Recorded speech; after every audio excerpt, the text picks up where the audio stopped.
Assalamualaikum warahmatullahi wabarakatuh. Selamat sore. Sudah bisa dengar suara saya semua? Sudah. Sudah. Oke, sudah bisa dengar semua ya. Oke, ketemu lagi nih dengan saya. Kalau yang udah sering ikut webinar Sang Juara School, kalau yang belum pernah ketemu kita kenalan dulu ya. Saya Deva. Di sini akan jadi MC, akan nemenin teman-teman adik-adik di sini buat dapat sharing-sharing dari Kak Paulina nih. Nah, kebetulan Kak Paulina juga udah hadir di sini. Kita sapa dulu ya. Selamat sore Kak Paulina. Selamat sore. Oke, terima kasih ya Kak sudah mau menyempatkan untuk sharing nanti ini sama adik-adik. Iya, sama-sama. Apa kabar Kak? Sekarang posisinya di mana? Kabar baik. Sekarang posisinya lagi di rumah nih di Indonesia. Belum balik ke Cina sekarang. Oh, oke. Sudah sejak kapan Kak di Indonesia? Sudah semenjak Februari tanggal 17 kemarin kalau nggak salah. Oke. Oh, jadi udah balik dulu ya Kak ke Indonesia. Iya, kemarin ikut evakuasi dari Natuna ke Natuna. Oke Kak, semoga sehat selalu ya Kak Paulina. Terima kasih. Oke adik-adik. Jadi di sini sebelumnya nanti akan dijelaskan dulu ya oleh tim kurikulum dari Sang Juara School untuk gimana persyaratan atau tata cara kalau adik-adik di sini mau kuliah ke Cina juga seperti Kak Paulina. Jadi sebelum Kak Paulina sharing, ini ada sedikit informasi kayak gitu ya. Oke, biar nggak lama-lama lagi nih, Mbak persilahkan aja. Silahkan ke Mbak Elma. Halo adik-adik, gimana kabarnya? Nah, oke, hari ini jadi Mbak akan jelasin dikit aja ya tentang gimana sih syarat dan apa aja proses yang kalian butuhkan kalau kalian tuh pingin daftar masuk kuliah di China dari Sang Juara School. Jadi sebenarnya prosedur pendaftaran kuliah di kita itu gampang banget. Jadi yang pertama, kalau kalian memang ingin berminat atau memang ingin kuliah di China, kalian bisa isi konsultasi dulu. Jadi kalian bisa langsung bilang aja sama Mbak Admin, kalau kalian, Kak, aku pingin kuliah nih di China, pingin langsung konsultasi aja, boleh. Nah, nanti kalian akan daftarkan ke sistem konsultasi kita. Jadi konsultasinya face to face kayak one by one gitu. Kalau kalian memang nggak bisa ketemu, ya kita bisa lewat aplikasi Zoom. Nah, habis itu kalian bisa isi formulir pendaftarannya. Nah, sebenarnya konsultasi ini bisa kita skip kalau kalian memang nggak kepingin konsultasi. Kayak, udah Kak, aku nggak pingin konsultasi karena aku udah bener-bener yakin nih sama jurusanku, sama kuliah ini, sama univ yang aku pilih, dan aku yakin nilaiku ini sampai untuk bisa masuk ke situ. Nah, kalian bisa langsung lanjut ke isi formulir pendaftaran kalau udah kayak gitu. Nah, habis itu kalian bisa lengkapi dokumen-dokumen yang dibutuhkan. Nah, apa aja dokumen-dokumen yang dibutuhkan itu? Wait. Jadi dokumen-dokumen yang kalian butuhkan, yang pertama itu paspor. Jadi paspor kalian tuh harus setidaknya berlaku minimal 18 bulan sampai kalian itu, ya kenapa 18 bulan tuh, at least ketika kalian tuh nanti berangkat, paspor kalian tuh masih on kayak gitu. Kalau udah off kan nanti susah ya pas waktu berangkat. Nah, habis itu nomor 3 kita butuh fotokopi paspor kalian depan belakang. Kalau kan sekarang lagi pandemi ya, harusnya kan memang fotokopi, tapi cukup ini aja, kalian scan paspor kalian itu, jadi nanti scan-nya scan yang bagus pakai scanner gitu, yang berwarna depan belakang. Habis itu kita juga butuh scan KTP kalian, KK, sama akte di ukuran kertas A4. Biasanya emang scanner ukuran kertas A4 sih ya, jarang scanner yang F4 gitu, kayak cuma beberapa aja. Nah, terus kalian juga butuh foto ukuran 3,3 kali 4,8 sebanyak 4 lembar. Nanti fotonya ini kalian berikan lewat Sang Juara School aja, jadi kayak nggak usah dalam bentuk hardnya, soft file-nya aja, kayak gitu. Terus di fotonya itu kalian bisa pakai kemeja hitam yang berkerah, atau jas hitam atau blazer hitam, terserah. Jadi kalau pakai jas atau blazer hitam kan kalian pakai ini ya, kemeja warna putih gitu ya. Terus background-nya harus putih ya, background-nya putih, terus kalian nggak boleh pakai aksesoris kayak kacamata, anting atau kalung dan sebagainya, itu harus dilepas. Terus dahi sama telinganya juga harus kelihatan. Nah, habis itu kalian butuh surat rekomendasi atau surat keterangan lulus dalam bahasa Inggris. Ini untuk kalian yang belum punya ijazah. Kalau ijazahnya udah ada, ya udah berarti udah bisa. Nggak perlu surat rekomendasi atau surat keterangan lulus berbahasa Inggris lagi kayak gitu. Habis itu sama scan nilai rapot. Kita juga butuh dari semester 1 sampai semester 5 yang udah dilegalisir. Ada nggak kira-kira? Kalau nggak ada nanti nggak apa-apa, nanti bilang aja ke kita, nanti bisa kita negoin ke univnya. Apakah bisa atau enggak pakai yang dilegalisir kayak gitu. Nah, habis itu nomor 8 kalian tadi fotokopi ijazah asli udah ya kayaknya bisa diganti scan aja. Sama translate. Nah, translate ini nanti kita yang translate ijazahnya itu. Sama yang terpenting juga TOEFL sih, skornya 450. Nah, nanti kalau adik-adik emang kesulitan cari tempat untuk tes TOEFL, kalian bisa bilang ke kita, nanti kami akan adakan tes TOEFL sendiri dari Sang Juara School, kayak gitu. Tapi kalau kalian udah punya tes TOEFL sendiri, punya kalian, it's okay, karena lebih bagus. Kalau memang kalian bisa menyediakan itu. Jadi kan kalian bisa langsung kita daftarkan. Sama medical check up. Tapi medical check up-nya ini nanti ya setelah kalian kayak udah fix diterima, kalian nanti kita arahkan untuk medical check up. Modelnya kayak gitu. Jadi yang pertama, yang paling penting pokoknya paspor. Kalian harus punya dulu paspor. Habis itu nomor 2 ijazah, nomor 3 nilai rapot kalian, nomor 4 foto. Nomor 5 TOEFL. Tapi kalau memang TOEFL nggak bisa menyediakan, nah nanti kalian cepat-cepat bilang ke kita. Karena ini kan pendaftarannya udah ditutup tanggal 8 ya. Makanya Mbak harap kalau memang adik-adik ini ingin lanjut kuliah di China, segera daftar dari sekarang. Soalnya kita takutnya nanti ada beberapa berkas kalian yang kurang, nah nanti kalian akan jauh kesulitan. Kayak lebih kesulitan lagi kalau terlalu mepet, kayak gitu. Nah, habis itu, setelah kalian itu konsul, kalian berkas-berkas kalian itu akan kita kirimkan ke universitas yang kalian mau, kayak gitu. Kita translate semuanya, terus kita kirim ke universitas yang kalian mau. Habis itu surat penerimaannya nanti akan dikirimkan ke Sang Juara. Tapi bukan surat penerimaan yang ini ya, kayak surat penerimaan yang berstempel Sang Juara gitu, enggak. Jadi surat penerimaannya itu emang udah dari kampus. Jadi mulai dari kop suratnya, kemudian stempelnya itu semuanya udah dari kampus, jadi resmi. Tapi emang ngirimnya lewat kita. Gitu. Jadi nanti kita akan kirimkan ke kalian lagi surat itu, kayak gitu. Terus baru kalian bisa lunasi pembayaran awal uang kuliah. Terus baru kalian nanti akan medical test. Medical testnya nanti sama kami juga. Jadi kami yang akan milihkan medical test ini. Kemarin ada juga adik-adik yang tanya kalau udah pernah medical check up terus pakai itu aja bisa nggak Kak? Iya, kita mohon maaf nggak bisa. Karena kenapa? Kita itu ingin medical check up kalian tuh benar-benar valid. Jadi ada beberapa kasus di tahun sebelumnya dia bisa serahkan ke kami kayak medical check up-nya dia dan kayak semuanya sehat-sehat aja gitu ya.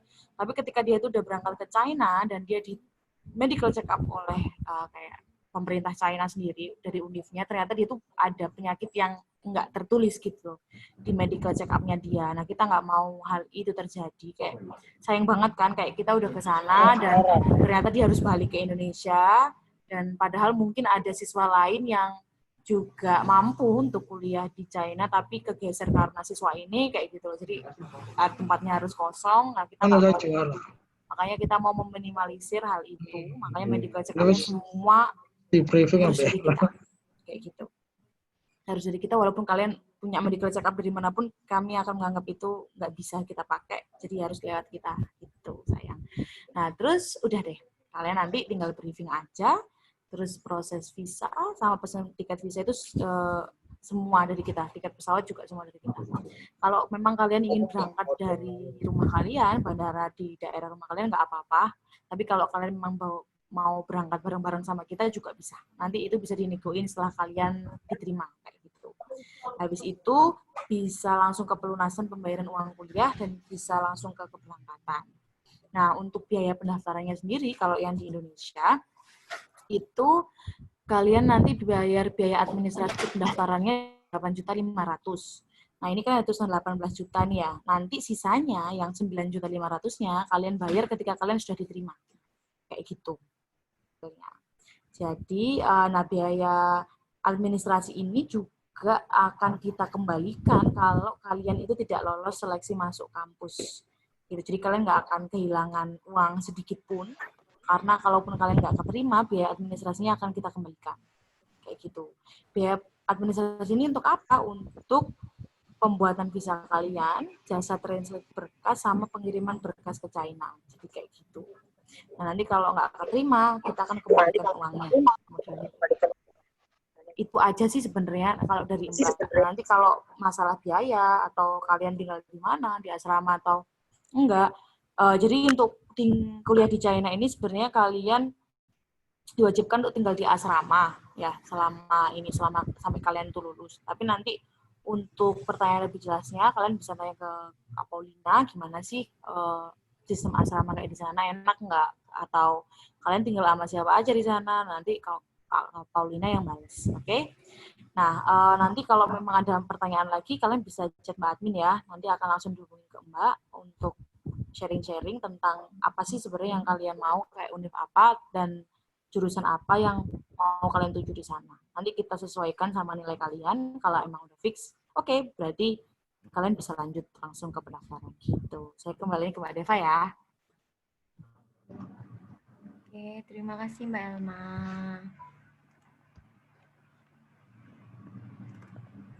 Oke, mungkin emang infonya sedikit ya dari Mbak Elma. Tapi nggak apa-apa, nanti masih bisa saya tanya lagi dengan admin. Pondok Cirebon nih loh. Nanti tanya lagi dengan admin di nomor admin. Nanti akan ditampilkan ya nomor admin di akhir sesi. Jadi tadi sekilas tentang syarat dan tata cara pendaftaran. Nah, selanjutnya ini kalau sama Kak Paulina akan dijelaskan gimana sih ceritanya dan gimana serunya atau juga tantangannya untuk menjalani kuliah di Cina. Nah, gitu ya.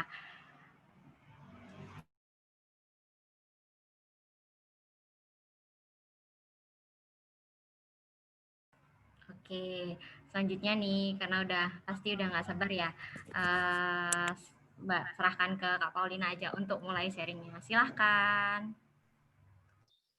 Oke, baik. Selamat sore semua. Assalamualaikum. Shalom.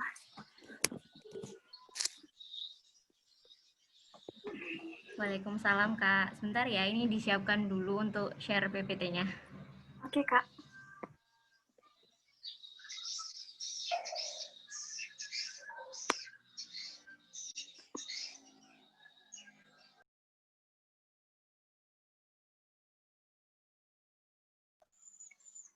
Jadi ini langsung mulai aja ya. Perkenalkan, nama saya Paulina Sonali. Jadi saya adalah mahasiswa di Hubei Polytechnic University. Lokasinya berada di Huangshi, Provinsi Hubei, China. Jadi saya mau sharing-sharing santai aja ya mengenai bagaimana sih kehidupan mahasiswa yang ada di Cina. Jadi waktu pertama kali saya datang sih, saya excited banget, dan ketika saya melihat kota Huangshi sendiri, mulai dari kotanya nih ya, kota Huangshi itu termasuk kota modern, tapi dia bagaimana ya cara menjelaskannya, kota modern tapi dia sangat asri gitu kotanya, dan banyak pohon, dan banyak sekali kayak danau, tempat-tempat untuk berolahraga seperti itu. Dan ketika saya melihat itu, rasanya ya, wah, kota tempat saya akan berkuliah ini ternyata bagus gitu ya. Apalagi saya orangnya kan kayak suka jalan-jalan. Nah, di China itu setiap sore, bahkan sampai malam, itu pasti ada kakek-kakek atau nenek-nenek yang kayak berolahraga di sana. Dan saya sih termasuk anak yang kayak jarang keluar, tapi begitu saya jalan-jalan tuh kayak saya ketemu orang-orang baru, orang-orang China yang ada di sana, dan sekalian belajar bahasa Mandarin. Beralih ke kehidupan perkuliahan saya, di sana kalau untuk lebih jelasnya sih, kalau mau lebih tahu detailnya mungkin bisa tanya saja di chat yang ada di bawah sini. Nah, ini foto waktu lagi di depan Udif-nya. Jadi ini ikonik banget ya di Hubei, di Huangse, Hubei Polytechnic University. Di sini adalah, biasanya kalau kalian cari di Google, kalau kalian ketik Hubei Polytechnic University, pasti muncul gedung-gedung kayak gini nih. Ini ikonnya dari Hubei Polytechnic. Waktu kami, ada info tentang ini, sambung aja persyaratannya. Baik untuk Erlin Widodo, untuk masalah UNIF yang membuka jalur beasiswa ini, prosedur dan persyaratannya itu tadi bisa ditanya sama admin Sang Juara ya. Untuk info selengkapnya nanti mungkin setelah akhir dari sesi cerita-cerita sharing-sharing ini bisa langsung dikasih nomor WA-nya, terus nanti bisa dikasih lagi PPT-nya mungkin supaya bisa dilihat kembali persyaratannya apa saja. Jadi,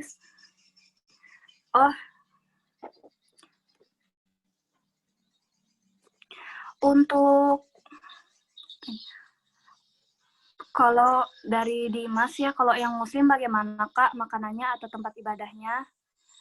Oh iya, jadi banyak juga ya teman-teman yang pas pertama kali mau berangkat ke China tuh kayak agak bingung gimana nanti makan di sana, soalnya kan ada kayak ada beberapa makanan yang memang nggak bisa dimakan, dan sangat beruntung sekali di sana itu di dormnya sendiri ada kantin muslim khusus, bahkan di mallnya sendiri. Jadi mall di sana tuh namanya Walmart. Di sana ada kayak kantin muslim gitu. Nah, saya lanjutkan dulu ya ini yang ada di PPT. Jadi ketika saya datang ke sana pertama kali, saya disambut sama orang dari pihak universitas. Dan setelah itu kayak ada acara medical student oath di mana kami itu diterima, terus kayak kalau orang biasanya bilang tuh kayak ada sumpah kedokterannya gitu. Jadi nanti pertama kali kalian datang, kalian tuh bakal disambut sama pihak UNIF. Setelah itu nanti kalian bakal dibikin acara penerimaan mahasiswa baru, dan di sana tuh seru banget. Mereka bakal sambut kalian tuh dengan sangat, wah, awalnya sih kayak takut-takut juga kan, tapi pas sudah sampai di sana ternyata mereka sangat open banget. Dan yang bikin tambah semangat itu ketika ini nih, ada di foto ini waktu lagi medical student oath. Jadi tuh kayak apa alasan mereka, bahkan sebelum waktu baru mulai aja udah kayak sumpah kedokteran. Ternyata kemarin waktu ditanya alasannya adalah supaya ketika kita datang ke China, kita itu nggak lupa tujuan awal kita datang kepada siapa, nanti ketika kita lulus kita mengabdi. Jadi nanti ketika kalian sudah diterima dan masuk ke UNIF, mungkin kalian bakal disambut dan dibikin acara seperti ini. Oke.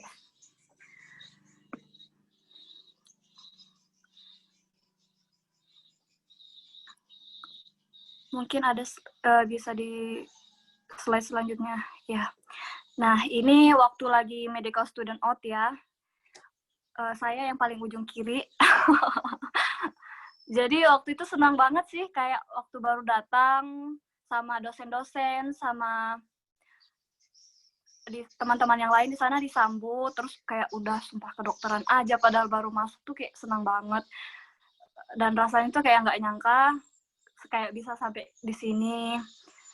Dan setelah itu sih, setelah kalian sumpah kedokteran tuh ya, kalian bakal diajak keliling-keliling kampus, kayak perkenalan gitu, gedung labnya di mana, terus kayak banyak gedung lah di sana ya, ada lab untuk biochemistry, ada untuk kimia, ada untuk fisiologi, jadi beda-beda. Kalau untuk kedokteran ya seperti itu. Ya, jadi slide selanjutnya.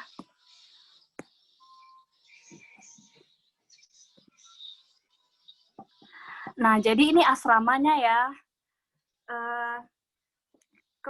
Kalau nggak salah tadi udah ada yang nanya ya bagaimana kalau sampai di sana itu katanya harus masuk asrama, betul atau enggak Kak? Nah, kalau saya ketika sampai datang di sana, saya pernah nanya, memang sih ketika semuanya sampai di China, semuanya itu pasti bakal tinggal di dorm atau di asrama. Pernah sih saya tanya sama pihak universitas, boleh nggak kalau misalnya kita itu tinggal di apartemen, atau kalau mungkin punya keluarga di China nih ya, tinggal sama keluarga di China. Tapi pihak UNIF itu bersikeras kalau untuk Hubei Politeknik sendiri ya, mereka menolak karena udah peraturannya dari sana untuk kalian tuh harus tinggal di dorm bareng sama mahasiswa yang lain. Untuk dormnya sendiri itu kalian nggak campur sama anak Cina ya. Dorm anak Cina dan untuk anak internasional itu berbeda. Tapi nanti kita itu bakal semisalkan diterima, kalian bakal gabung sama anak-anak yang dari Afrika, yang dari Pakistan. Mereka biasanya sih bisa satu kamar sama teman di Indonesia juga, bisa pilih. Cuma biasanya bakal dipilihin sih. Di sana dormnya ada tempat cuci bajunya, ada mesin cuci maksudnya. Terus kamar mandinya di dalam. Untuk masalah roommate, kita itu, kalau saya sendiri ya, di dorm itu punya satu roommate. Jadi dalam satu kamar berdua. Nah, kamarnya sendiri ya seperti yang ada di gambar ini ya, kamarnya luas. Terus boleh kalian dekor-dekor kok kamarnya. Jadi enak gitu, mau dihias seperti apa. Kalau kebanyakan teman-teman saya sih dekor, jadi tuh kamarnya bagus banget. Di sana ada AC juga ya. Soalnya di China kan ada 4 musim. Ada musim dinginnya juga, sama ada musim panas. Jadi AC-nya itu bisa untuk menghangatkan ruangan sama mendinginkan ruangan. Ada meja belajar juga sama lemari. Jadi dan ada air juga lah pastinya ya. Terus di sana juga ada jual galon biasanya airnya. Jadi kalian bisa di sana tuh bisa dibilang kehidupan kalian itu nggak begitu sulit ya. Mau beli pulsa kalian nggak perlu ke konter. Kalian kayak tinggal bisa beli di HP langsung. Ada wifi juga, tenang. Oke, slide selanjutnya.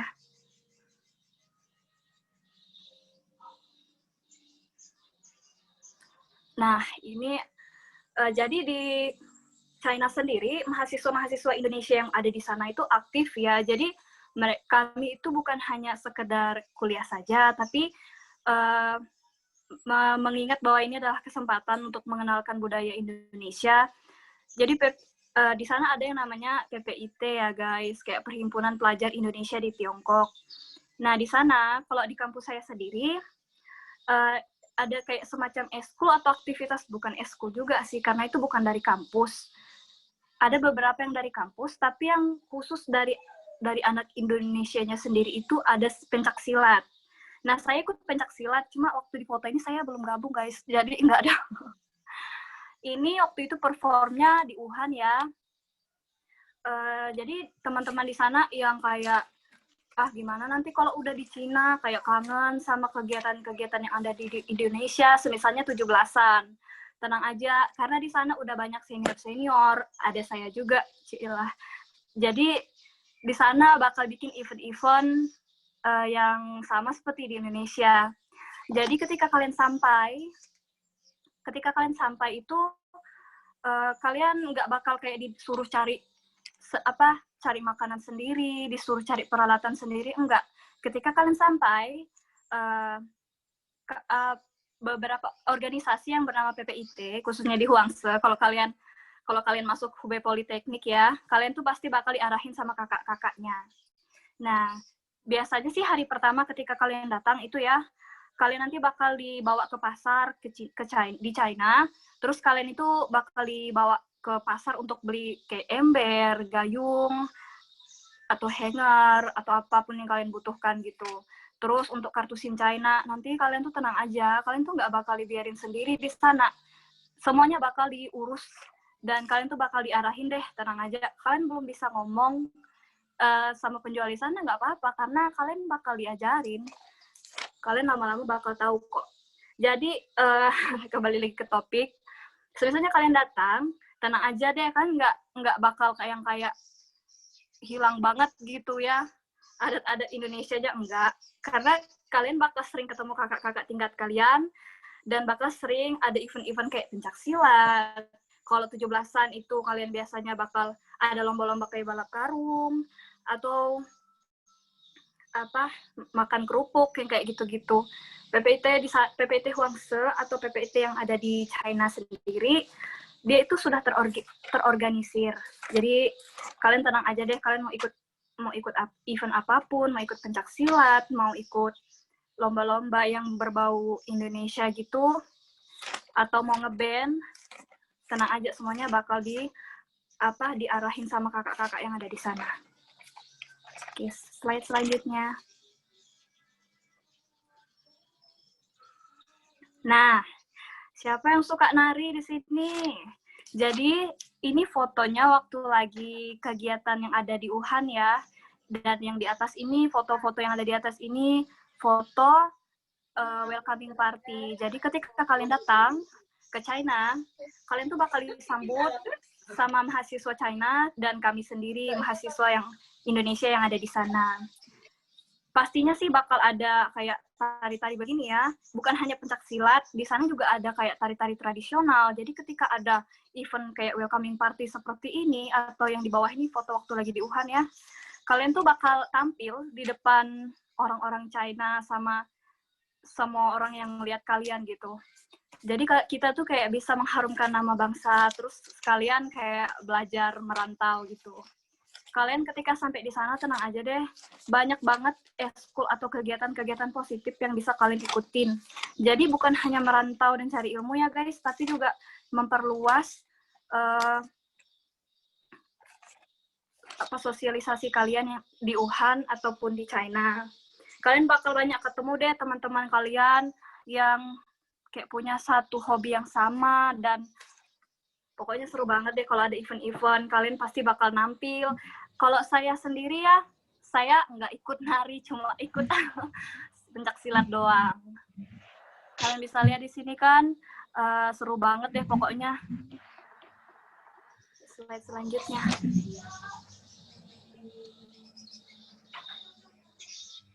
Nah, di foto ini kalian bisa lihat kalau ada yang main naga-nagaan nih, Dragon Dance. Jadi saya ikut 2 eskul ya di China. Pertama itu pencak silat. Kalau pencak silat itu kan kayak kegiatan dari PPIT. Sedangkan untuk Dragon Dance itu adalah eskul dari kampus sendiri. Jadi sebenarnya saya ikut eskul ini itu karena saya mau menambah nilai. Tapi akhirnya kepincut karena suka banget gitu main naga-nagaan kayak gini.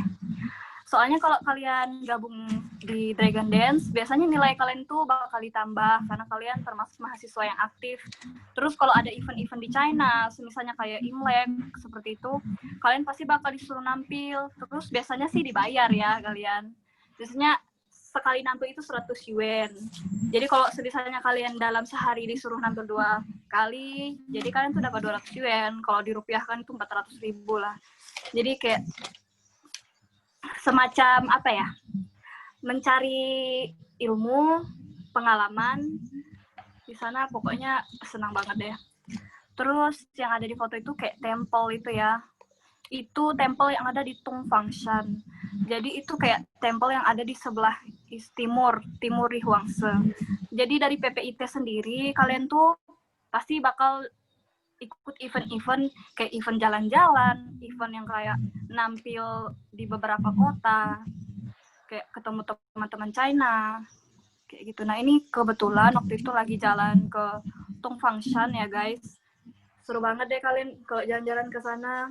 Kalian bukan hanya mencari ilmu dan dapat ilmu di sana, tapi juga dapat pengalaman. Oke, slide selanjutnya. Nah, kalau foto ini sih, ini foto favorit saya ya, karena ini pertama kali saya main-main salju gitu di China. Kebetulan waktu itu 2018, bulan 2 atau bulan 12 ya. Kalau nggak salah sih ini tanggal 31 Desember foto ini diambil. Waktu itu kebetulan lagi hujan salju lebat di sana.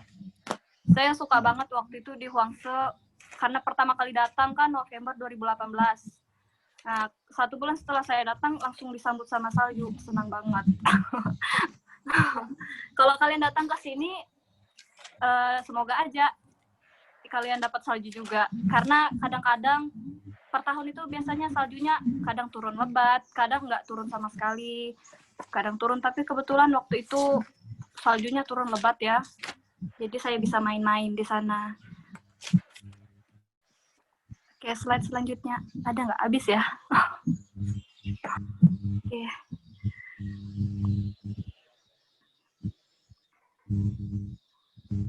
Iya nih Kak, habis nih. Jadi gimana? Mau langsung dilanjut tanya jawab atau mau jelasin lagi sedikit mungkin?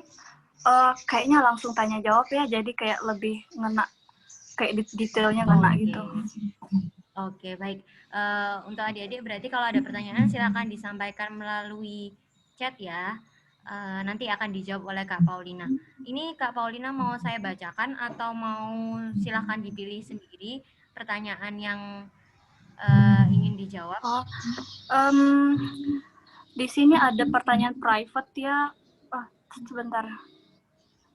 Iya, mungkin adik-adik pertanyaannya kalau dikirim bisa dikirim ke semuanya ya, agar semuanya juga bisa baca. Jadi nggak hanya Kak Paulina atau nggak hanya saya aja yang baca gitu ya. Iya. Mungkin kakaknya bisa bacain ya untuk saya. Jadi Oke, baik. Baik Kak Paulina. Tadi untuk pertanyaan yang muslim untuk makanan dan tempat ibadah sudah terjawab ya? iya, jadi Iya. mau dijelasin atau langsung ke yang lain? Boleh, silakan kalau memang ada tambahan silakan dijelaskan lagi. Jadi di sana bagi adik-adik yang muslim nggak perlu takut kayak nanti makan apa di sana, nggak usah takut karena ketika kalian turun dari dorm, di dekat dorm itu ada yang namanya kantin muslim. Jadi kalian nggak perlu takut karena makanan di situ tuh terjamin halal dan ketika kalian keluar dari area kampus pun, ketika kalian ke mall ada kantin muslim juga di sana. Dan saya sih walaupun saya tinggal di China ya, nggak tahu kenapa saya suka makanan yang ada di kantin muslim karena makanannya enak-enak. Jadi kalian nggak perlu takut, dan ketika kalian sampai di sana kan ada beberapa kayak produk seperti sosis atau apapun itu yang mungkin kalian nggak tahu itu halal atau enggak. Kalian bisa kayak nanya sama kakak tingkat di sana atau sama saya juga bisa di sana halal atau enggak. Jadi kayak nggak perlu takut karena kakak-kakak di sana udah berpengalaman dan kalian terjamin deh makanannya. Untuk masjidnya sendiri kalau kalian mau sholat Jumat atau mau pergi ibadah sholat gitu kan berjamaah, ada di sana masjid ya. Biasanya setiap hari Jumat itu kakak-kakak mahasiswa Indonesianya pasti bakal pergi bareng kok sholat Jumat di sana. Jadi nggak perlu kayak takut aduh ibadah di mana atau makanannya nanti halal atau enggak, ini halal enggak yang saya beli, nggak usah takut, nanti bisa ditanya langsung ya. Dah. Oke, terima kasih jawabannya. Jadi nggak usah takut ya untuk yang muslim untuk kesulitan ibadah atau mencari makanan yang halal gitu ya Kak Paulina. Iya betul. Ya, untuk tadi juga yang info tentang UNIF dan beasiswa, prosedur dan persyaratan bisa ditanya ya nanti ke admin Sang Juara. Nanti Mbak tampilin nomornya ya. Oke, pertanyaan selanjutnya ini mengenai biaya hidup Kak. Biaya hidup di sana gimana Kak? Mungkin Kak Paulina bisa memberikan penjelasan juga Kak rincian-rinciannya. Misal asrama kalau memang harus bayar sendiri lagi atau mungkin transport dan makan gitu Kak. Silakan Kak. Oke, jadi mulai dari biaya asrama sama kampus ya. Kalau di HUB Politeknik sendiri, biaya asramanya itu 3.000 yuan. Kalau dirupiahkan mungkin 6 juta lebih, tergantung kurs ya. Terus tuh di sana kalian bakal disuruh bayar uang asuransi. Uang asuransi itu 700 yuan. Itu enggak dibayar setiap bulan ya. Jadi enggak, itu dibayarnya per tahun, bukan per semester, tapi per 1 tahun, jadi per 2 semester gitu. Untuk kuliah, kalau saya sih ya total untuk sama asrama dengan kuliah sama asuransinya itu kemarin total 33 juta lah kemarin. Tapi tergantung kurs. Kalau kursnya tinggi mungkin naik sedikit lah. Dan itu dibayarnya per 1 tahun ya, jadi per 2 semester, bukan kayak per semester, enggak. Nah terus beralih ke biaya hidup. Kalau saya sendiri sih awalnya itu per bulannya itu 2.500.000. Tapi karena saya perlu lebih ya. Saya biasanya sebulan 3 juta. Itu untuk sebulan. Tapi ada juga beberapa teman-teman yang bisa bahkan 1 juta atau 2 juta. Kayak gitu udah cukup. Tergantung masing-masing orang lah ya, kan ada orang yang mungkin setiap minggu dia pasti belanja online atau dia pergi jalan-jalan kan. Ada juga teman-teman yang di dorm doang, terus tuh kayak sering masak. Jadi kayak beda gitu kebutuhan hidupnya. Kalau untuk saya sendiri sih 3 juta ya per bulan, karena kalau sudah di tangan saya itu uangnya jadi 1.500 yuan. Biasanya 500 yuannya itu untuk kayak beli keperluan seperti mandi, sabun seperti itu, mungkin kebutuhan untuk fotokopi, atau untuk pokoknya ngeprint tugas kayak gitulah ya. Terus habis itu 500-nya itu untuk makan. Terus 500-nya lagi itu ya untuk kemungkinan, kalau kalian kan nggak mungkin kalau di sana nggak beli apa yang kalian mau. Pasti kalian kalau jalan-jalan, apalagi baru pertama kali datang, kalian pasti mau beli. Kalian biasanya kalau sampai di China tuh kan musim winter gitulah, musim dingin. Pasti kalian harus beli yang namanya coat, jaket tebal. Jadi kalian perlu itu. Jadi kalau saya sendiri sih 3 juta ya, tapi kalian bisa kurang dari itu kok. Apalagi kalau kalian orangnya hemat. Kalau untuk masalah harga makanan di sana tuh ya sama kayak di Indo, nggak mahal banget kok. Semisal harga nasi goreng di Indonesia 10.000, kalau di China 10 yuan. Memang sih kalau dikalikan harganya 2 kali lipat, cuman kalau kalian dikasih uang misalnya 100, mungkin untuk seminggu itu bisa. Kalau untuk makan nggak mahal di sana makanan, apalagi di kantin muslim, murah-murah. Terus kalau kalian mau travel bisa juga kalau lagi liburan, karena di sana tiket keretanya nggak mahal ya. Pokoknya kalau kalian sudah sampai di sana, kalian bisa atur sendiri kok keuangan kalian. Oh, kira-kira sebulan ini kalian perlu berapa, karena kebutuhan orang beda-beda. Dan kalau saya rasa itu sih semua yang bisa saya jelasin. Baik, Kak Paulina. Jadi kalau dari Kak Paulina sendiri kurang lebih 3 juta ya. Tapi itu juga tergantung dengan pengeluaran pribadi. Jadi sebenarnya juga nanti pinter-pinternya adik-adik aja nih mau ngatur keuangannya gimana gitu ya, Kak. Iya, betul. Oke. Selanjutnya nih Kak, ada pertanyaan mengenai kuliah nih. Kakak saat ini berarti tingkat berapa Kak? Kemudian PPIT itu membantu di Hubei Univ aja atau untuk semua univ di Cina? Silakan Kak, jawab dulu. Oh, tadi pertanyaan yang pertama apa ya? Kakak tingkat berapa? Oh, tingkat berapa? Iya. Kalau saya sih 2015, jadi kakak tingkat 2015, 16, 17. Kalau saya sih tase ya, kalau saya mahasiswa tingkat keempat. Terus di sana itu PPIT itu bukan hanya di Huangse ya, PPIT itu singkatan dari Perhimpunan Pelajar Indonesia di Tiongkok. Jadi bukan hanya di Huangse, tapi ada di seluruh China.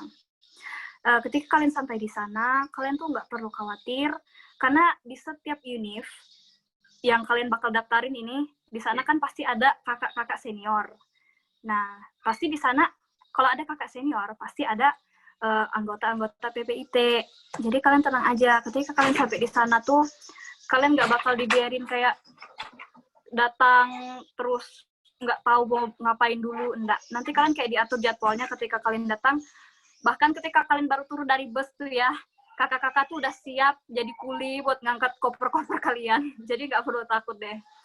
Ketika kalian sampai di sana nanti ya bakal diarahin sesuai dengan yang tadi aku ceritain kan, bikin kartu SIM, pasang wifi, terus pergi beli alat-alat keperluan di sana kayak ember, gayung.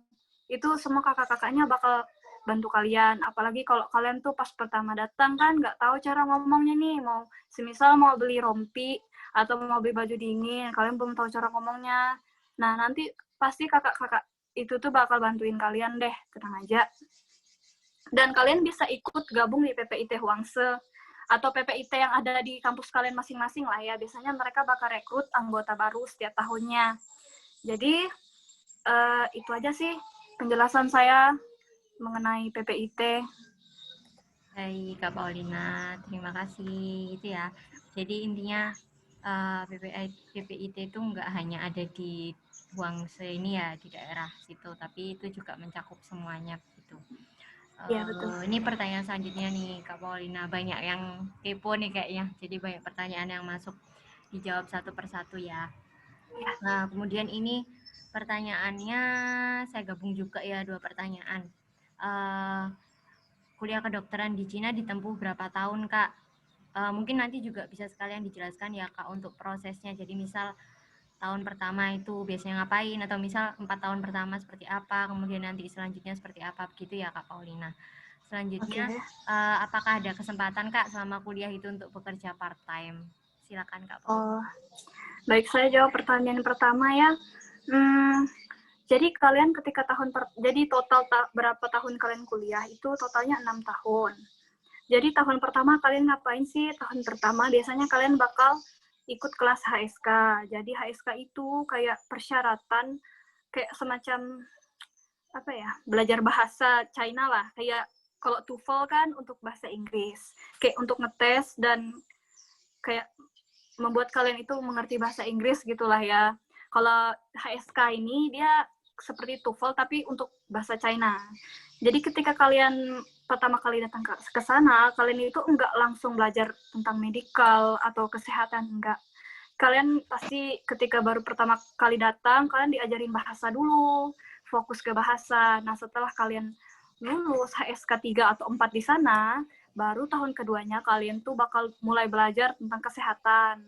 Kalau saya sih ketika udah masuk tahun kedua nih ya, tahun pertama udah belajar bahasa.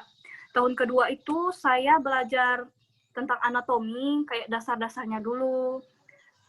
Jadi nanti setelah itu kan tahun ketiga, kalian mulai masuk lab, mulai bedah-bedah kelinci, mulai bedah-bedah katak. Kalau tahun keempat ini karena saya online ya, jadi kayak nggak ngerasain gitu rasanya gimana. Tapi tahun keempatnya itu kayak lebih sering ke labnya aja sih. Terus kalau yang saya lihat dari kakak-kakak senior yang lain, mereka tuh kayak dikenalin alat-alat kesehatan yang ada di rumah sakit di sana. Jadi kalau untuk kampus saya sendiri ya, Hubei Politeknik itu dia punya rumah sakitnya sendiri gitu. Namanya itu Chongqing Yuan. Jadi ketika kalian mau praktek rumah sakit, itu ada rumah sakitnya sendiri. Nanti kalian kayak bakal dibawa ke sana, kayak dikenalin alat-alat untuk MRI.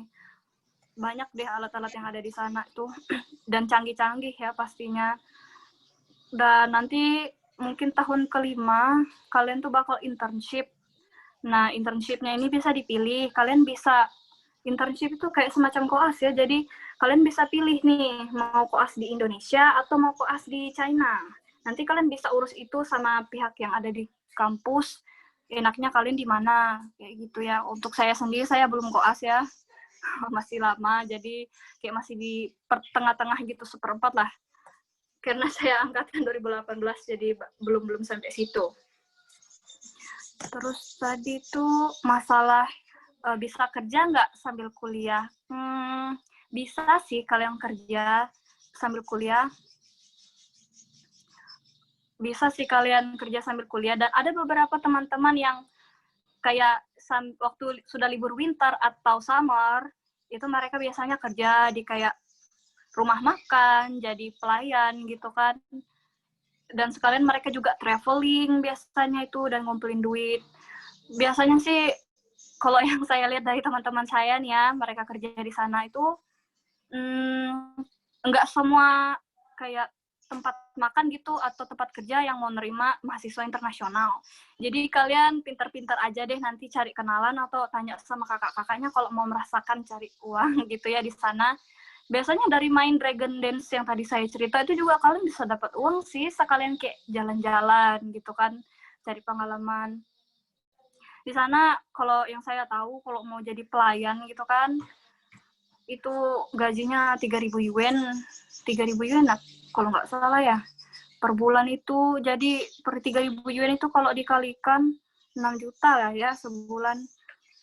Enak di sana kalau kalian mau cari kerja. Tapi jangan sembarangan ya, mungkin kalian bisa tanya-tanya dulu ke kakak-kakak yang udah berpengalaman, yang udah pernah kerja. Takut-takut nanti ketika kalian kayak nekat cari kerja sendiri, nanti ada masalah apa-apa tuh kalian takutnya kayak ditangkap atau bagaimana gitu. Jadi nanti untuk masalah kerja-kerja itu atau mau cari pengalaman, bisa konsul sama kakak-kakak senior yang ada di sana. Tunggu kalian udah ada di China ya. Oh iya, untuk masalah koas tadi, itu tahun kelima ya. Saya belum tahun kelima.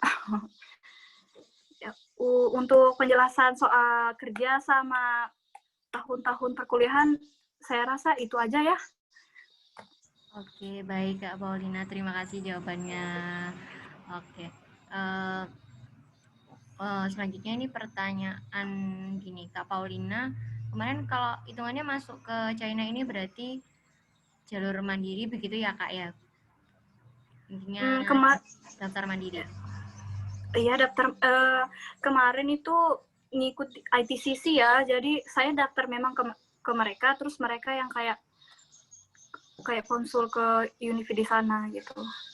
Baik, ini ada pertanyaannya mengenai kalau misal daftarnya beasiswa itu Kak, apa ada kemungkinan dan atau mungkin Kak Paulina juga sudah punya info gitu Kak, kalau beasiswa nilai rata-ratanya harusnya berapa ya Kak biar bisa diterima di jalur beasiswa untuk ke Cina?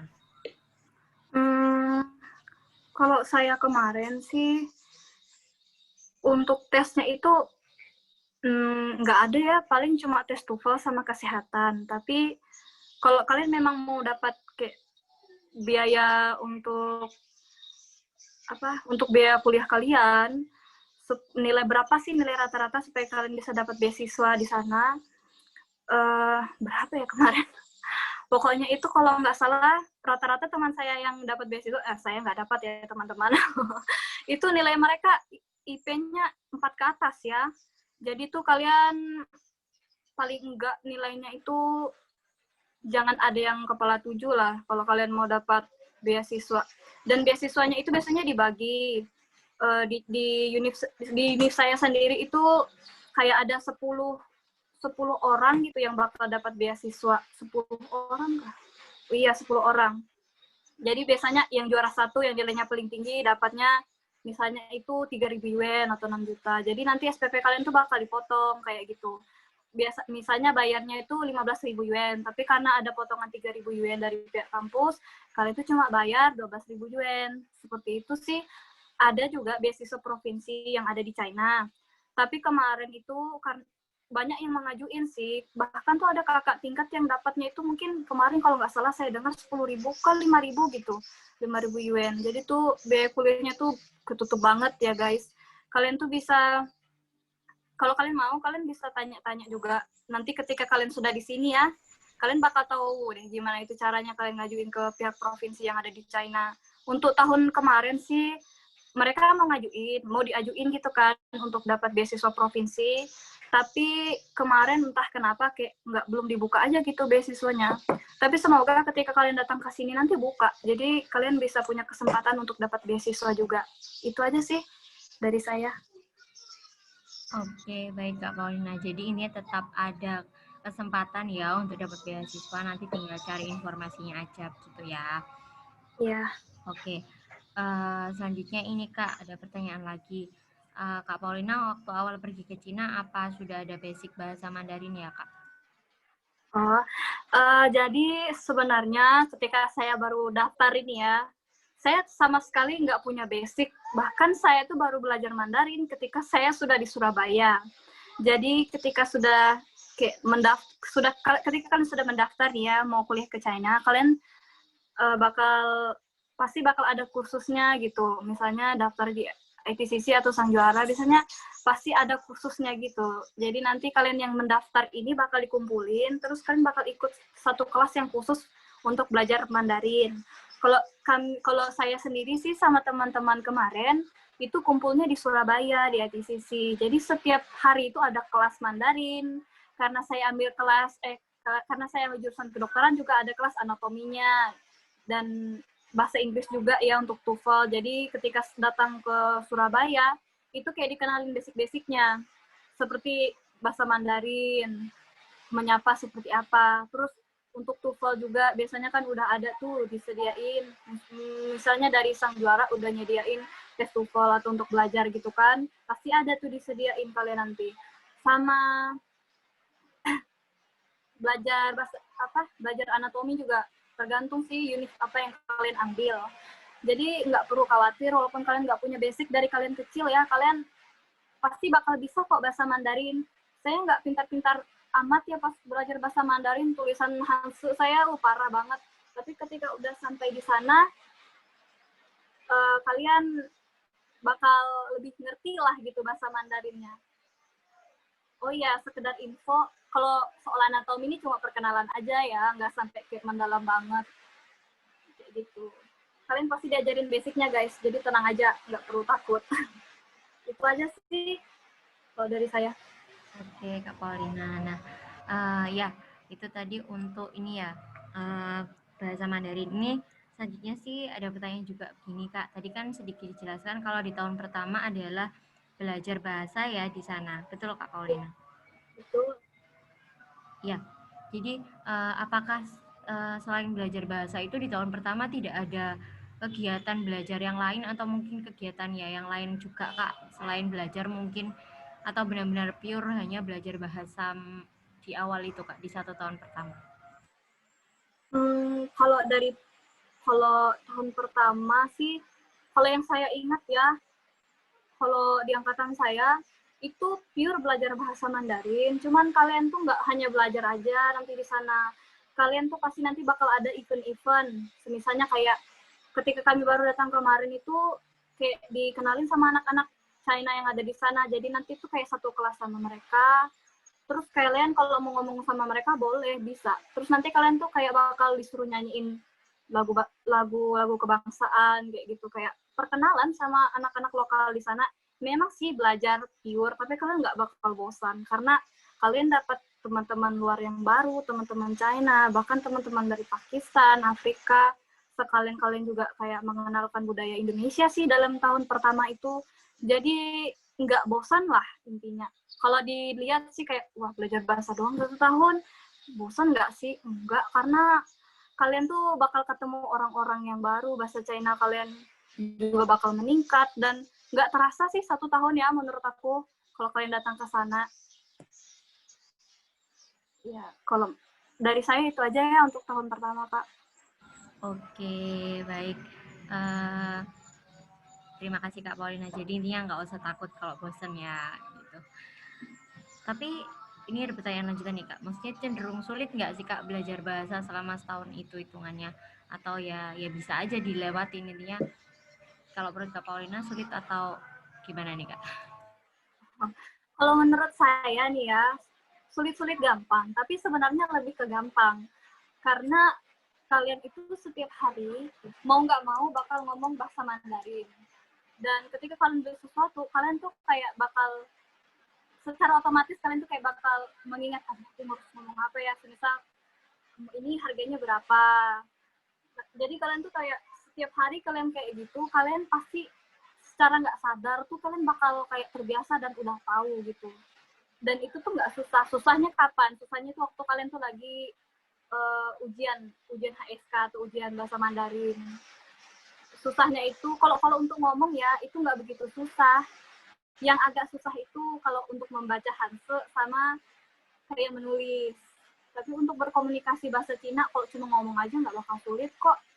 Tapi kebanyakan sih kami dari yang angkatan kakak-kakak kelas dulu sampai angkatan 2019 ini, adik kelas saya, kebanyakan sih nggak sulit ya, jadi nggak perlu takut. Karena kalian tuh setiap hari tuh secara tidak langsung dan secara tidak sadar bakal belajar dan bakal ngerti deh. Tenang aja. Itu aja sih dari saya, Kak. Oke, baik. Terima kasih, Kak Paulina, jawabannya. Ini, Kak, ada yang tanya lagi. Ini mengenai ke agama lagi sih, Kak. Saya gabung di 2 pertanyaan ya. Apakah di sana itu ada kerukunan beragama ya, Kak? Kemudian pertanyaan kedua, apakah di sana ada suara azan ya, Kak, kalau jam waktu sholat? Silakan Kak Paulina kalau bisa. Oke, baik. Jadi di sana nggak ada suara azan karena memang masjidnya jauh ya, tapi nggak jauh-jauh amat sih, cuman nggak kedengaran. Tapi kabar baiknya adalah kalian itu kalau untuk yang karena ada PPIT, jadi kayak kalian tuh setiap bulan tuh kayak bakal ada tahlilan, kayak ada acara kayak gitu, dan sholatnya juga berjamaah bareng. Kalau Jumatan ya, pasti kalian tuh bakal berangkat bareng deh untuk cowok-cowoknya. Semisal juga ada kayak acara semisalnya Idul Fitri atau Tahun Baru Hijriah, kalian nggak perlu yang kayak merasa sepi banget atau takut nggak ada acara-acara kayak gitu, tenang, karena bakal dan selalu dirayain bareng sama anak-anak di sini. Bahkan kadang tuh kalau nggak salah kemarin berbuka puasa bareng ya di masjid yang ada di China, itu bareng-bareng orang-orang muslim yang ada di China. Jadi memang sih kalian tuh nggak ketemu sama keluarga kalian, tapi pasti ada sensasi tersendiri lah kalian tuh kayak berbuka bareng atau ibadah sholat bareng di sana sama teman-teman yang lain, sama orang-orang China yang ada di sana. Untuk masalah acara-acara keagamaan tuh jangan takut ya, karena di sana ada, kalau nggak salah, himah gitu, perhimpunan Muslim Association yang ada di China gitu. Jadi jangan takut. Nanti kalian bisa tanyain itu mungkin langsung sama kakak-kakak yang ikut himah ya. Mungkin nanti bisa dikasih kontaknya. Kalau untuk di Huangsu sendiri sih ada, jadi jangan takut. Itu aja sih dari saya. Oke Kak Paulina, terima kasih jawabannya. Jadi intinya nggak usah takut ya untuk intinya melakukan ibadah seperti itulah, melakukan kegiatan keagamaan itu nggak usah takut di sana. Betul. Selanjutnya nih Kak Paulina ada pertanyaan mengenai kuliah kedokteran di sana. Apakah sulit ya Kak kalau mau buka praktek jadi dokter di Indonesia? Mungkin Kak Paulina bisa jawab sedikit. Nah, kalau masalah ini, itu kemarin juga sempat kayak ditanyain gitu kan. Dan udah banyak kok seminar atau webinar yang udah kayak kayak memberitahu setelah selesai kuliah kedokteran di Tiongkok, itu mau kemana. Jadi nanti untuk lebih jelasnya lagi sih, kalau saya sekarang hanya menjelaskan kayak garis besarnya aja ya. Kalau kalian mau tahu secara detail nanti mungkin bisa ngikut Perluni Tiongkok yang ada di Instagram, tulis aja Perluni Tiongkok. Di sana banyak banget kayak penjelasan secara detail. Kalian itu kalau lulus nanti mau kemana. Kalau untuk masalah sulit atau enggaknya, menurut saya ya itu bukan juga mudah, tapi bukan juga sulit. Karena ketika kalian lulus dari sini dan mau balik ke Indonesia, itu ada yang namanya penyetaraan. Jadi kalian harus kayak ngikut peraturan yang ada, di mana kalian tuh harus daftar dulu nanti. Baru habis itu nanti penyetaraan, itu nanti bayar, dan nanti kayak ikut kuliah lagi, kayak menyetarakan ilmu kedokteran kalian yang dari China itu disetarakan seperti yang ada di Indonesia. Jadi itu nggak sesulit dan nggak semudah yang kita bayangkan. Ya kayak sedang aja gitu. Karena sekarang banyak kok kakak-kakak yang udah lulus dari kedokteran di Tiongkok dan mereka sekarang tuh ngadain seminar itu, dan saya lihat sih nggak begitu sulit kok, karena mereka bisa gitu. Semangat aja sih. Kayak tetap semangat dan jangan berpikiran negatif. Karena kalian lulus dari kampus itu pasti deh kepake ijazahnya, tenang aja. Nggak perlu takut, nanti kayak bakal ada arahan ketika kalian lulus tuh mau kemana, mau daftar di mana. Karena kakak-kakak dari PPIT Tiongkok sama Peruni itu kayak udah kasih jalan, kasih tahu apa yang harus kalian lakuin. Jadi jangan takut, lulus nanti apa yang harus dilakuin. Kalau dari saya itu aja ya. Oke Kak Paulina, terima kasih. Jadi adik-adik nggak usah takut. Intinya sudah ada yang bisa berpraktek di Indonesia ya. Pokoknya nanti banyak-banyak cari info seperti itu ya. Dan juga nanti pasti banyak juga kok yang menunjukkan caranya gitu ya Kak Paulina. Iya betul. Oke, ini pertanyaan selanjutnya nih. Apa ketika tiba di Cina, mahasiswa asal Cina itu mudah bergaul ya Kak dengan mahasiswa internasional, terutama yang berasal dari Indonesia? Silakan Kak. Oke, jadi mahasiswa kalau di kampus saya ya, mereka nggak sulit kok kalian ajak bicara atau ajak ngomong. Cuman kadang memang dari kitanya aja yang malu gitu. Mereka itu bahkan kadang-kadang ya, pernah saya didatangi sama mereka kayak, kamu betulan orang Indonesia, di Indonesia tuh ada apa aja sih? Mereka ramah kok orang-orangnya. Kalau di kampus saya sih kayak gitu, mereka ramah, terus kayak mau kalau diajak jalan itu mereka mau. Bahkan mereka itu kayak kadang-kadang ya, mereka tuh bakal ngajak kalian pergi nonton atau pergi ngajak kalian jalan-jalan. Saya sih waktu itu pernah ya punya teman China, dia itu secara nggak tahu kenapa tiba-tiba ada di Don, terus dia tiba-tiba datangin saya, terus kayak waktu itu dia minta tolong gitu kan, karena dia baru datang, jadi dia nggak punya kartu air panas. Nah dari situ kan ya agak dekat dan dia tuh ngajak jalan-jalan, cuman karena saya juga kayak rada-rada malu juga waktu itu, jadi nggak sempet jalan sama dia. Cuma sampai sekarang sih kan masih sering kontek-kontekan sih. Kadang-kadang dia ngechat, kamu kapan balik ke sini? Atau kapan sih nanti kamu ngeband lagi gitu, karena saya ikut band di sana kan, jadi mereka nggak sulit kok diajak komunikasi, jadi nggak usah khawatir ya, mereka tuh nggak sulit dan nggak bakal lari kok ketika kalian tuh mau ngomong sama mereka, tenang aja deh. Dari saya itu aja. Oke Kak Paulina, terima kasih.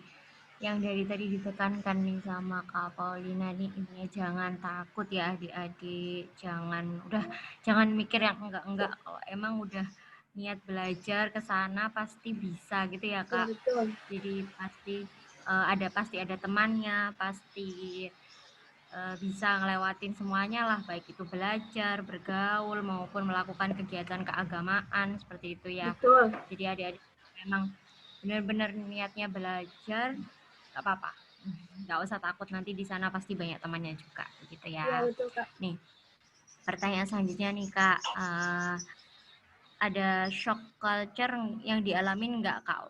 Ini mungkin waktu pertama kali datang nih ke Cina dulu, silakan Kak. Kalau kalau kita ngomong soal shock itu kayak pasti soal apa ya, peristiwa yang agak nggak mengenakan gitu ya. Kalau saya sih ketika saya baru pertama kali datang ke sana nggak ada ya, karena mungkin karena saya sedikit kelihatan seperti orang sana, jadi mereka kayak biasa aja. Cuman pernah satu kali ketika saya ke sana tuh, mereka tuh orang China tuh kalau merhatiin orang itu gimana ya?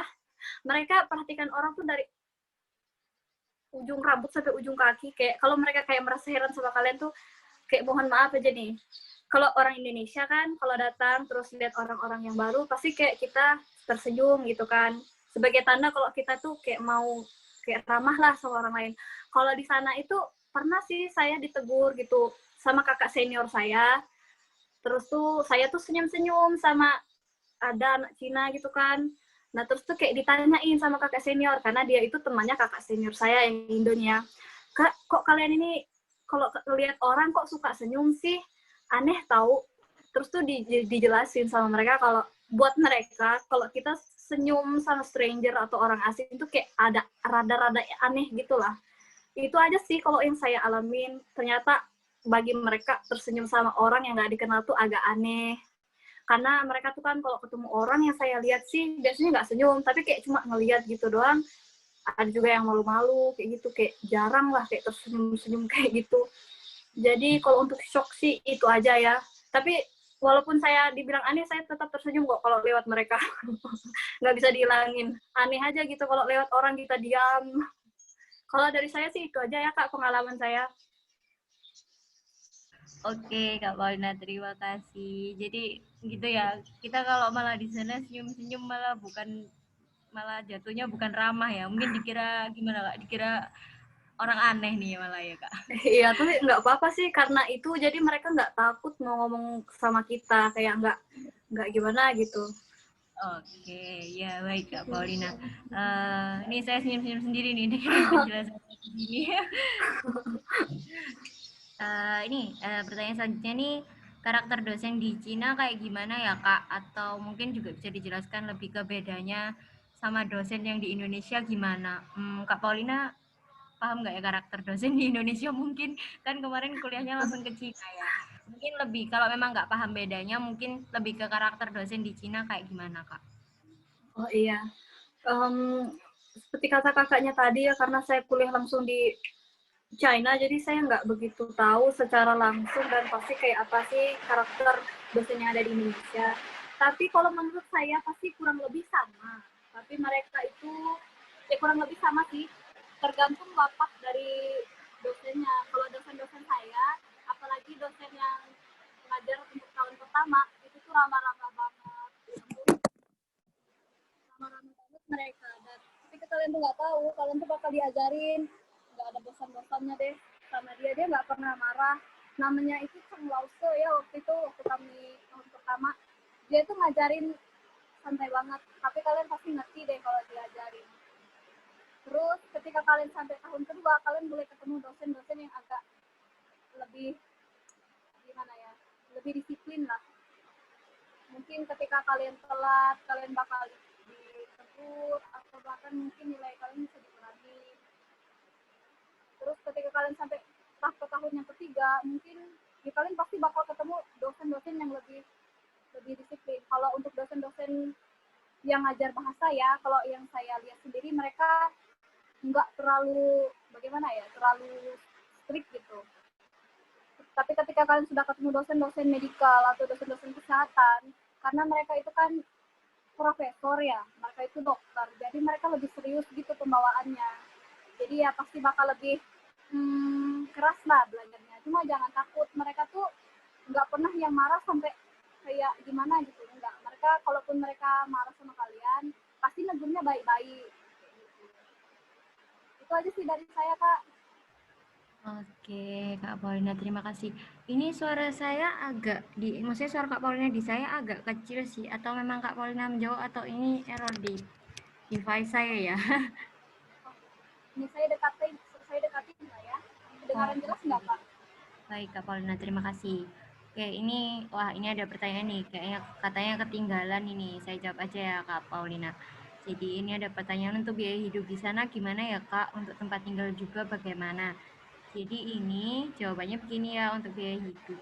Kak Paulina tadi menjelaskan bahwa uh, itu tergantung pengeluaran pribadi juga. Kalau Kak Paulina sendiri sih di kisaran 3 juta per bulan seperti itu ya, dan itu tergantung dengan ya mungkin pengeluaran makan atau jalan-jalan adik-adik juga nanti selama di sana. Jadi bisa disesuaikan, tidak bisa disamakan lah setiap orang, tapi kisaran segitu. Kemudian untuk tempat tinggal juga gimana tempat tinggalnya, kalau Kak Paulina tadi sudah include asrama dari kampus ya, Kak? Iya, udah. Sudah termasuk itu, jadi sudah ada asramanya dari kampus begitu. Selanjutnya Kak, pertanyaan dari ini mengenai dosen lagi nih. Apakah dosen di sana mudah diajak bergaul atau berteman seperti dosen yang ada di Indonesia, Kak? Jadi kalau dari saya sendiri ya, dosen-dosennya nggak sulit kok untuk kalian ajak komunikasi atau berteman, nggak sulit. Bahkan tuh ada dosen yang kalau misalnya kalian nggak ngerti, kalian itu disuruh telepon. Misalnya kalian nggak ngerti nih jam pelajaran dia, terus kalian belajar. Terus tiba-tiba ada yang kalian nggak ngerti. Ada dosen yang bahkan tuh suruh kalian kalau nggak ngerti langsung kirim pesan aja, langsung di chat, kayak tanya yang mana yang nggak kalian paham. Tapi ada juga beberapa dosen yang nggak seperti itu ya. Jadi nanti kalian tuh bakal tahu deh bagaimana dosen-dosen di sana, sifat dan wataknya, friendly atau kurang friendly. Kalian tuh bisa lihat ketika kalian udah ada di China ya, karena kalau di Guangzhou sendiri ya seperti itu, dosen bahasanya nggak terlalu yang keras banget, nggak juga terlalu santai ya mereka. Nggak bisa juga saya bilang dosen kalian itu ramah semua, karena setiap unit kan beda dosen. Kalian bisa tanya itu nanti ketika kalian udah ada di kampus kalian masing-masing, ada di China. Kalau dari aku sih itu aja ya, Kak. Oke, terima kasih jawabannya. Ini masih ada pertanyaan lagi nih. Apakah di sana ada sistem semester pendek, Kak? Ya, jadi kalau di Indonesia maksudnya semester pendek ini jika ada mata kuliah yang tidak lulus begitu, Kak, di semester sebelumnya di perkuliahan itu. Jadi di Indonesia ada sistem semester pendek itu. Jadi lebih ke kayak mengulang mata kuliah yang tidak lulus. Di Cina apakah juga seperti itu, Kak? Ya, kalau di China ada ya yang sistem kayak gitu. Semisal kalian udah nggak lulus 3 mata pelajaran, kalian pasti bakal turun tingkat. Tapi kalau memang adik-adik pada niat belajar ya nggak bakal sih kalian turun tingkat. Memang ada beberapa kasus orang yang seperti itu. Tapi kalau kalian niat daftar ke China kan memang untuk belajar. Jadi saya yakin sih nggak bakal ngalamin yang kayak gitu. Sekalipun kalian tuh orangnya sulit sekali belajar, tapi kalau kalian itu tekun ya orangnya, pasti bisa. kalaupun kalian ada nggak lulus di satu mata pelajaran, kalian nggak langsung kayak turun semester, enggak. Kalian bakal ada kelas remedialnya. Jadi nggak perlu takut ya, soalnya kalau kalian memang niat ya nggak bakal deh turun kelas. Turun tingkat maksudnya. Itu aja ya Kak dari saya. Oke, Kak, terima kasih dari tadi udah jelasin banyak nih. Ini ada pertanyaan yang mungkin tadi adiknya juga terlewat ya. Jadi asramanya kayak di Indonesia nggak Kak gabung-gabung gitu. Ini saya coba jawab sedikit ya. Jadi tadi Kak Paulina udah jelasin kalau memang itu asramanya akan digabung tapi tidak digabung dengan mahasiswa yang dari Cina, begitu ya Kak? Dan untuk laki-laki sama perempuannya dipisah ya, jadi nggak gabung gitu. Oh ya, baik. Kalau itu memang, jadi intinya dipisahnya laki-laki dan perempuan, jadi aman ya Kak ya. Ini pertanyaan selanjutnya nih Kak, mengenai kuliah. Kalau jam kuliahnya sendiri gimana Kak? Mungkin bisa Kak Paulina ceritakan juga. Itu maksudnya pagi sampai siang atau gimana? Silakan Kak Paulina.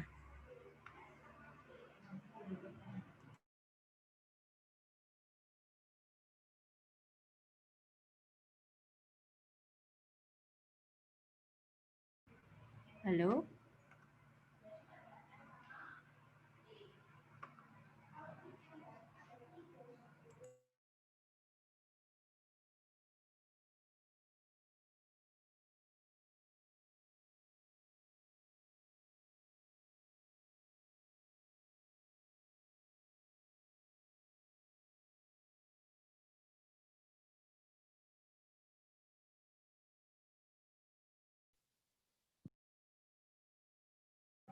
Halo Kak Paulina?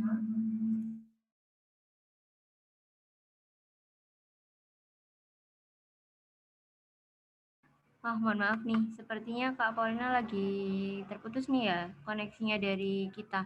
Sebentar ya.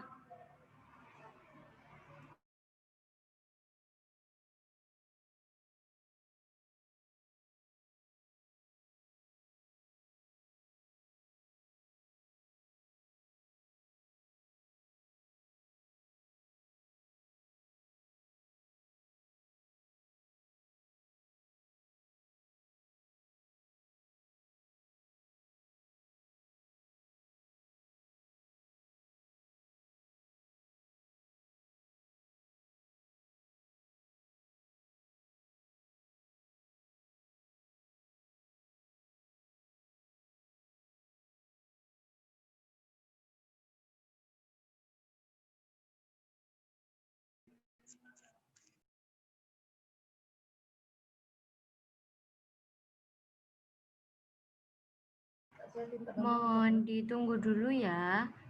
Ini sepertinya Kak Paulina terputus atau bagaimana? Masih saya cari dulu masalahnya.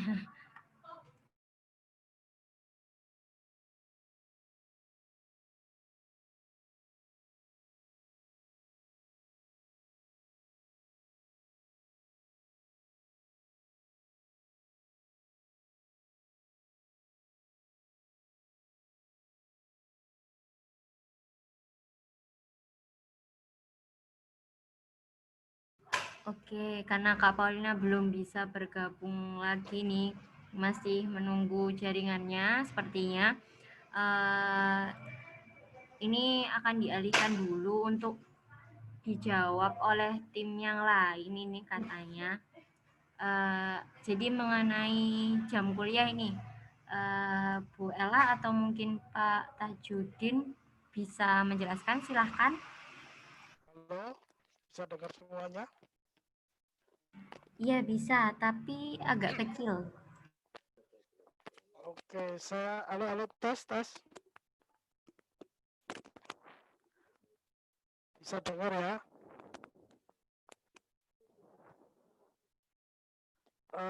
Saya akan bantu pertanyaan yang barusan belum sempat terjawab sama Kak Paulina ya tentang jam kuliah ya. Jadi jam kuliah di sana gimana? Jadi jam kuliah di sana itu biasanya kalau pagi dimulai dari jam 9 sampai jam 12.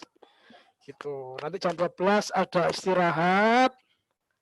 Nanti jam 2 ada jam perkuliahan lagi sampai jam 4. Nanti jam 4 istirahat, nanti ada lagi jam kuliah mulai jam 6 sampai jam 9 malam. Itu secara global. Tapi kadang-kadang jadwal perkuliahan sama anak sekolah SMA kan berbeda. Kalau SMA kan Senin sampai Jumat itu full sekolah jam sekian sampai sekian. Kalau kuliah kan kadang pagi ada kuliah, nanti siang kosong, malam ada kuliah. Kadang kuliah nanti cuma hari Senin malam aja, nanti Selasa full semacam itu. Jadi jamnya itu apa namanya sesuai dengan kebijakan kampus semacam itu. Jadi biasanya di semester pertama ini full kuliah hari Senin sampai hari Jumat. Gitu. Nanti kalau sudah apa namanya naik ke semester tua, biasanya lebih jarang perkuliahan semacam itu. Jadi kalau jadwal aktif kuliah hari Senin sampai hari Jumat, nanti Sabtu Minggu juga libur semacam itu, Kak. Oke, baik. Terima kasih, Pak, penjelasannya. Ini Kak Paulina sepertinya sudah kembali ya. Halo, Kak Paulina. Iya, halo. Maaf ya tadi jaringannya 3G gitu tiba-tiba. Ya, Kak, tidak apa-apa. Ini tadi akhirnya ada satu pertanyaan yang dijawab oleh Pak Tajidin ya. Syukurlah. Ya, ini kembali ke Kak Paulina lagi ya. Iya. Ini ada pertanyaan nih, Kak, di menit-menit terakhir nih. Ini pertanyaannya lebih menjurus ke jurusan kedokteran. Jadi kalau untuk kelas praktikum apakah ada biaya tambahan, Kak? Kalau di Indonesia ada beberapa kampus yang jika ada kelas anatomi itu harus membeli kadavernya sendiri. Kalau di China ya, ini juga yang saya suka nih kalau di China nggak ada biaya khusus untuk kelas lab. Terus untuk kadaver ya itu udah disiapin di sana. Jadi kita nggak perlu beli-beli lagi karena di sana itu udah disiapin. Itu aja sih dari saya ya.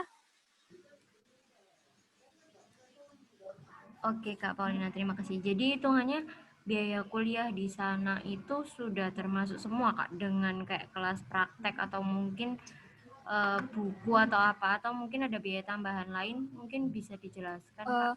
Kalau ketika saya sampai di sana kemarin, saya nggak ada bayar-bayar lebih ya untuk uang kuliah sama uang lab ataupun untuk uang praktek. Dan kakak-kakak tingkat saya juga nggak ada yang beli kadaver karena udah disiapin dari sana dan semua biaya kuliah itu udah include biaya praktek kalian, biaya untuk kalian praktek udah termasuk semua. Untuk buku juga kemarin saya nggak beli. Ketika saya sampai ya, itu udah dikasih sama pihak universitasnya langsung. Tapi itu buku untuk belajar bahasa aja. Kalau semisal kalian udah masuk ke tahun-tahun kalian mulai belajar medical, kalian ya pasti bakal beli buku sendiri. Oke, baik. Oh, jadi ya. Ini tapi buku yang termasuk itu buku belajar bahasa begitu ya, Kak? Iya, untuk tahun pertama. Oke, karena tadi misal beli buku. Nah, itu mungkin bisa dijelaskan juga, Kak, maksudnya biaya untuk beli buku sendiri di sana itu kisaran berapa? Mungkin adik-adik juga akan bersiap untuk itu di luar biaya semesternya. Kalau buku-buku di sana ya, biasanya nanti ketika kalian udah mau belajar medical, itu kakak-kakak tingkat itu bakal kayak ngasih kenalan atau orang yang jual buku atau buku apa yang harus kalian beli. Biasanya juga dosen bakal nyaranin kalian kalau kalian mau beli buku, bahkan kadang bisa beli online. Ada buku yang memang buku kedokteran yang bagus ya, tapi dia tuh kayak versi versi KW-nya, tapi sama aja isinya asli gitu. Nggak mahal. Kayak berapa ya? Kisaran kalau satu buku tergantung ya. Kalau bukunya tebal terus bagus, merek Grey atau merek apa gitu 300-an. Tapi kalian nggak harus langsung beli kayak semua. Kalian bisa beli satu-satu kok. Jadi tenang aja. Nanti dosennya juga nggak bakal terlalu maksa kalian untuk beli langsung gitu. Nanti pasti kayak udah dikasih tahu dari jauh-jauh hari. Jadi kalian tuh bisa nabung. dan belinya juga satu-satu, jadi nggak perlu khawatir. Oke, baik Kak. Terima kasih. Lagi-lagi nih Kak Paulina ngomong jangan khawatir. Pokoknya nggak usah khawatir ya adik-adik. Iya, betul. Yakin aja dulu, terus niat belajarnya harus yang serius. Nanti nggak usah khawatir pokoknya untuk semuanya gitu ya Kak Paulina. Betul. Pasti banyak yang bantu, pasti bisa. Kalau memang mau cari informasi pasti ada. Teman-temannya juga pasti welcome semua, mau bantu begitu ya. Iya, betul. Oke, ini belum ada pertanyaan yang masuk lagi nih. Kira-kira adik-adik apakah ada pertanyaan nih sebelum masuk di menit-menit terakhir, benar-benar menit-menit terakhir nih sebelum kita berpisah sore ini? Kalau memang tidak ada pertanyaan nih, akhirnya kita harus berpisah. Gak ada pertanyaan adik. Sepertinya nggak ada. Oh, ada nih. Ada pertanyaan. Kak, apakah ada kelas internasional dan apa aja syaratnya? Kelas internasional yang gimana nih yang dimaksud? Wah, gimana nih pertanyaan juga nggak jelas nih. Kak Meili yang tanya nih, gimana maksudnya kelas internasional nih? Apa kelas mahasiswa internasional? Ini Kak Paulina kan mahasiswa internasional nih dari luar China. Oke, kita tunggu dulu ya Kak. Jadi ini pertanyaannya. Oh, maksudnya kelas internasional itu kelas yang pakai bahasa Inggris full begitu Kak Paulina? Apa ada? Jadi lupa juga saya kasih tahu, kalau kalian udah sampai di China, kalian itu untuk belajar medikalnya nih, kalian pasti pakai bahasa Inggris full. Itu untuk belajar kesehatan. Tapi ketika tahun pertama itu kalian kan nggak ada belajar medikal tuh, karena kalian belajar Mandarin full. Jadi untuk tahun pertama kalian diajarin bahasa Mandarin, tapi nanti dosennya ngomong pakai bahasa Inggris. Nah kalau udah tahun-tahun berikutnya kalian pasti ngomongnya pakai bahasa Inggris kok.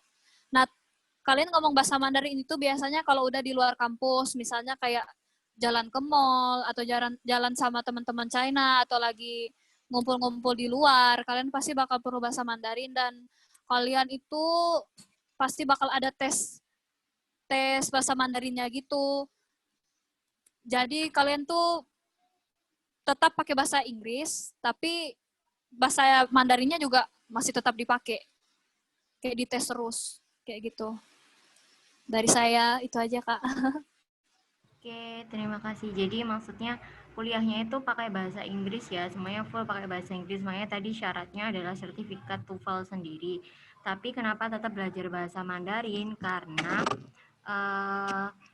nanti itu bahasa Mandarinnya digunakan ketika kehidupan sehari-hari begitu ya, Kak Paulina. Iya. Kemudian ini pertanyaan selanjutnya nih, Kak. Kuliah medical di China itu belajarnya medical modern atau campur dengan yang tradisional Cina, Kak? Medical modern sama medical tradisional ada sih. Ada tapi enggak yang kalau untuk di angkatan saya itu belum ada belajar medical tradisional dari China ya. Tapi kalau nggak salah sih ada dan dicampur-campur gitu. Semisalnya nanti dosennya ngajarin soal pengobatan modern. Biasanya dia selip-selipkan juga sih pengobatan China kayak gitu. Cuma nggak terlalu banyak. Itu aja dari saya, Kak. Oke, Kak. Nih, tadi kan Kak Paulina jelasnya karena menggunakan kelas bahasa Inggris ya. Nah, ini ada yang tanya nih, ada nggak Kak kalau kelasnya bahasa pengantarnya Mandarin? Wah, ini pengen cari pengalaman baru nih. Oh, kalau mau cari yang bahasa pengantarnya Mandarin, itu ada, tapi dia bukan kedokteran. Biasanya yang ambil economic trade, itu biasanya pengantarnya Mandarin. Ada itu kemarin teman saya yang beda jurusan, ya mereka non kedokteran lah ya. Mereka tuh pengantarnya Mandarin, jadi mereka kayak lebih fokus lah ke Mandarin, lebih daripada yang anak kedokteran. Kalau anak kedokteran kan susah juga, soalnya belajar medical, bahasanya kan pasti lebih berat, bahasa medikalnya gitu. Jadi nggak langsung kayak mereka pengantarnya Mandarin. Kalau mau yang pengantar Mandarin, bisa ambil yang non kedokteran ya. Kalian bakal diajarin kayak memang fokus ke bahasa Mandarin aja. Oke. Itu ya dari saya. Baik, Kak Paulina, terima kasih. Ini sepertinya akan jadi pertanyaan terakhir ya. Karena ini pertanyaan yang selanjutnya, ini pertanyaan susah nggak sih Kak bahasa Mandarin? Tadi Kak Paulina udah jawab ya. Jadi kayak eh, bisa kok. Ininya seperti itulah. Kalau susah atau mudah itu kan memang eh, bahasa bahasa kan baru dipelajari, pasti butuh waktu ya untuk ini adaptasi juga untuk memahami. Tapi Kak Paulina bilangnya bisa, jadi jangan khawatir kalau itu tuh hitungannya sulit atau gimana. Tadi Kak Paulina sih ngomongnya terhitung mudah gitu ya Kak Paulina ya, bahasa Mandarin ini. Pokoknya niat dan serius belajar gitu ya. Iya, betul Kak. Betul sekali. Baik Kak Paulina, terima kasih untuk sharing-sharingnya sore ini. Sudah banyak pertanyaan juga yang dijawab. Uh, Terima kasih sudah menyempatkan waktunya nih. Ini lagi ujian ya Kak, kalau saya tahu kemarin.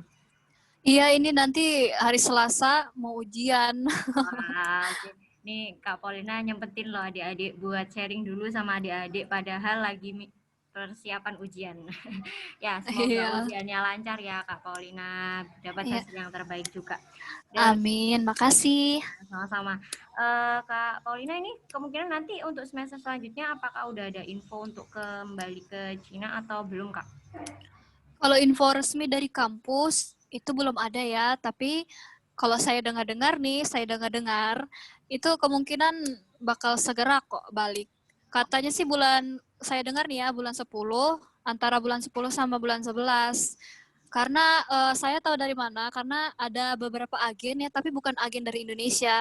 Mereka bilang kalau sekitar musim gugur itu kan Oktober lah, itu udah bisa balik. Tapi ini masih tunggu dari pihak kampus untuk kasih info resmi. Saya berharap sih cepat kembali ya, karena nggak enak banget kuliah online. Ya Kak, semoga segera ada kabar juga ya dari kampusnya dan bisa melanjutkan perkuliahan di Cina kembali. Oke Kak Paulina, terima kasih banyak waktunya sudah menyempatkan nih sharing-sharing sore ini. Boleh setelah ini live, intinya jadi sang juara mengucapkan terima kasih. Mohon maaf kalau ada salah-salah juga. Semoga juga bisa ketemu mungkin secara langsung nanti di kesempatan yang lain gitu ya Kak Paulina. Iya Kak, terima kasih untuk Sama-sama. kesempatannya sharing-sharing, sang juara terbaik deh, mantap. Terima kasih ya Kak Paulina. Sampai ketemu Iya, sama-sama. lagi. Oke, adik-adik, ini Kak Paulina, sesi Kak Paulina sudah selesai nih. Tapi kakak mau kasih info yang tadi nih. Jadi kalau adik-adik ingin tanya mengenai syarat pendaftaran atau lain-lain, mungkin ada pertanyaan yang belum terjawab juga di sini ya, bisa adik-adik tanya ke admin Sang Juara School ini yang ada di layar. Saya akan dibuka dulu. Jadi ini yang ada di layar Zoom adik-adik, itu ada kontak admin Sang Juara di nomor itu, atau bisa klik bit.ly/kuliah Cina SJS ya. Jadi silakan kalau ada pertanyaan-pertanyaan lebih lanjut bisa hubungi Sang Juara School di nomor ini. Oke, selanjutnya Mbak akhiri aja ya sampai sini. Kita ketemu lagi di webinar-webinar selanjutnya dengan narasumber yang lain mungkin. Semoga Sang Juara School bisa datangi narasumber mahasiswa internasional yang lain ya. Jadi jangan sampai kelewat, tunggu aja infonya. So, terima kasih ya adik-adik yang sudah menyempatkan hadir. Mohon maaf kalau ada salah-salah. Sampai ketemu lagi. Wassalamualaikum warahmatullahi wabarakatuh.